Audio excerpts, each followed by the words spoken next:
In this week's gospel, Jesus contrasts the Pharisees, who have all the pomp and grandeur of these people of power, right? They have these fancy addresses in the marketplace and fancy garb, and they give these long prayers and all this sort of stuff. He contrasts that with this poor widow who goes to the temple where all the rich people are making giant donations because they can, and she gives just a few coins. But relative to her income, that's a lot, right? And so there's a couple things at play here for us in our families in particular. I think Jesus is drawing our attention to, often in our families, in our homes, in our business, in our social circles, for kids and adults, we're trying to keep up with the people that we think we're supposed to be like, right?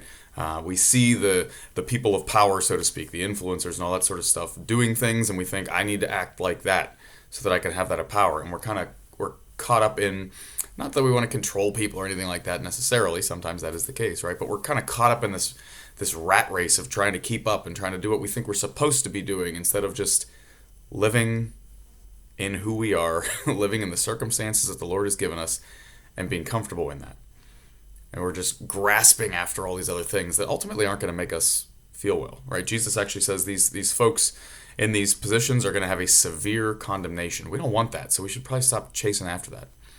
On the other hand, we have this widow, this poor widow, who is kind of comfortable in her poverty. She doesn't complain about it, right? Now, it's not to say Jesus isn't saying everybody should embrace poverty. That's not the point, right? But she's comfortable in who she is and in the context in her life that the Lord has given her.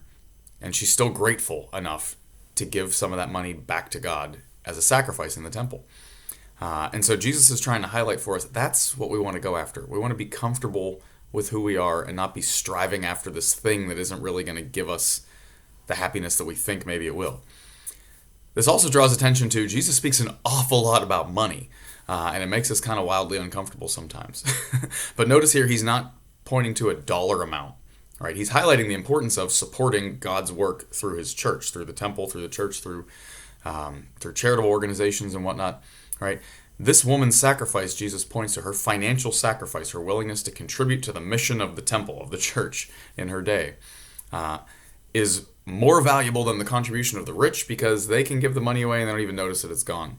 But this woman is making a sacrifice. It's sacrificial giving.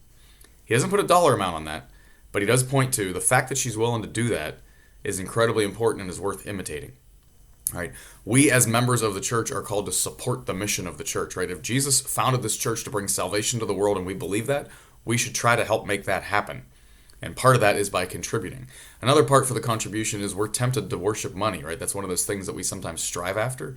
And so sacrificing some of that to give to God and the offering is a good thing for us spiritually. It recognizes that this ultimately isn't going to make us happy. Money has its place, right? Jesus is not calling us to put all of it in the collection basket and give all of our income to the church because we are called to support our families. We are called to use our money in different ways to spread good throughout the world. But one of those ways is support of the church. So it's worth reflecting this week on what are we striving after and what's our relationship with money and how do we financially support the church and other charitable causes.